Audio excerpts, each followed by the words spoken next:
এসেছি, তাহলে দেখা যাক আজকে আমি এখানে করলা বোঝাই যাচ্ছে একটা তেতো সবজি করব। এখানে ঝিঙে, হ্যাঁ, একটা আলু, একটা বেগুন আর সামান্য কুমড়ো। কুমড়োটা কিন্তু আমি সম্পূর্ণ দেবো না, কি ভাবছি হয়তো হাফ দেবো। এই সবজিটা আমি এখন কেটে নিচ্ছি। কিভাবে করছি, এটা কিন্তু শুক্তো করবো না, একটা তেতো সবজি। খেতে এইভাবে করলে বন্ধুরা খেতে খুব ভালো লাগে। তাই আমি বন্ধু যেটা দেখেছি তার হাফ দিয়েছি, বুঝে যাচ্ছে তো। ঝিঙে, করলা, বেগুন, এখানে লঙ্কা নিয়েছি, বাটা হবে প্লাস সম্বরা দেওয়া হবে। হ্যাঁ, এই দিয়ে একটা আমি খুব সুন্দর টেস্টি খাবার বানিয়ে নিচ্ছি। এমনিতেই বলে গেরুয়া, সাদা, সবুজ এই ধরনের খাবার অতিরিক্ত ভিটামিন, অতিরিক্ত প্রোটিন, খুব ভালো, মানে ভিটামিন। এই সবজিটা শরীরের জন্য ভালো। সামান্য রাঁধুনি এর মধ্যে অ্যাড করলাম। তারপরে দিচ্ছি আমি কাঁচা লঙ্কা, একটা কাঁচা লঙ্কা দিলাম, চির দিইনি, একটুখানি ফাটিয়ে দিয়েছি, কারণ তেঁতুতে না ঝালটা ঠিক মানায় না। এবারে আমি করলাটা হালকা ভেজে নেব, সামান্য নুন দিয়ে দিচ্ছি। করলাটা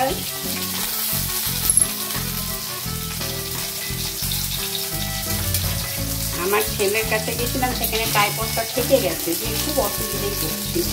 আর এই যে সামান্য হলুদ, আমি তেতো সবজিতে না লক্ষণ মতন আমি একটু হলুদ দিই, বেশি হলুদ দিই না।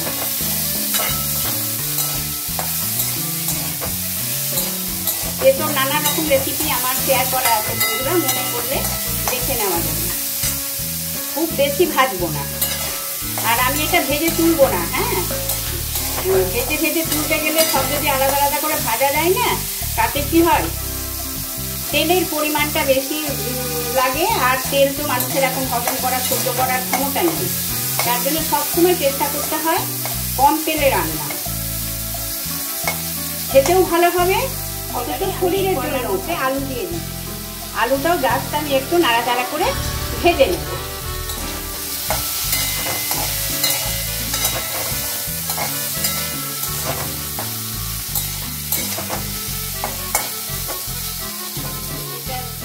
সামান্য একটু ভেজে নিলাম, খুব বেশি বলেছি আমি প্রথমে, খুব বেশি আমি একদমই কোনো সবজি ভাজবো না। এবার আমি কিন্তু সব সবজিগুলো একসাথে দিয়ে দিচ্ছি, দিয়ে আমি ভালো করে ভেজে নাড়াচাড়া করে ভেজে নেব, মানে কষিয়ে নেব। তার মধ্যে আমি একটু মশলা করে নেব। মেশানো তেতো সবজি, তার জন্য মেশানো একটু মশলাও দেবো, মিক্স মশলা দেবো। মিক্স তেতোতে সবজি দিয়ে মেশানো তেতো।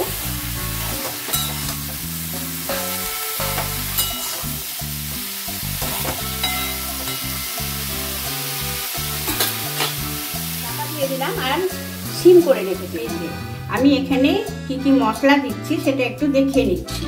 এই যে এই চামচটা, হ্যাঁ, এখানে 1 চামচ রাঁধুনি নিয়েছি, এই চামচের 1 চামচ জিরে, এই চামচের 1 চামচ সাদা সর্ষে, 2টো কাঁচা লঙ্কা, 1 চামচ লাল সর্ষে আর 3 চামচ পোস্ত, আর একদম হাফ ইঞ্চি কেন আরও কম, একদম সামান্য একটু আদা কুচি। দেখলেই বোঝা যাচ্ছে কতটুকু আমি আদা কুচি দিয়েছি। এটা আমি একসাথে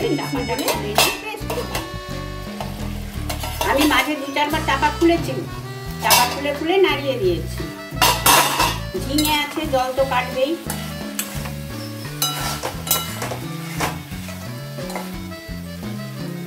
আর প্রায় সেদ্ধও হয়ে গেছে। এবারে আমি পেস্ট করা মশলাটা এর মধ্যে অ্যাড করে দিলাম। এটা খুব বেশি যে কষানোর দরকার সেটা একদমই হয় না, একটু নাড়াচাড়া করে কষালেই হয়ে যায়। আর একবার পরিমাণ মতোই জলটা দিয়ে দিয়েছি, এবার জাস্ট ফুটলেই ব্যাস।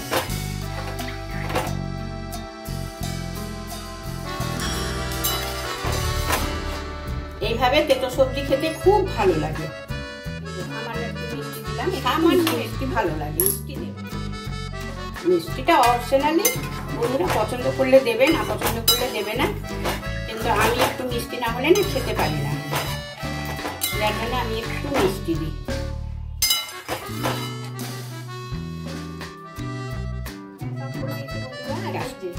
এখন আর রান্নাঘরে ঘিটা আমি না ফ্রিজে রেখেছি, আমি ছিলাম না, যদি নষ্ট হয়ে যায়, যার জন্য ঘি ফ্রিজে রেখেছি, তাই ঘিটা জমে আছে। কারণ এই গরমের দিনে তার ঘি জমে না।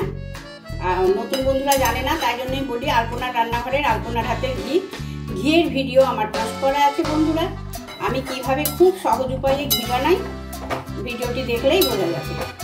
আমার মিক্স তেতো সবজি একদম কমপ্লিট হয়ে গেল।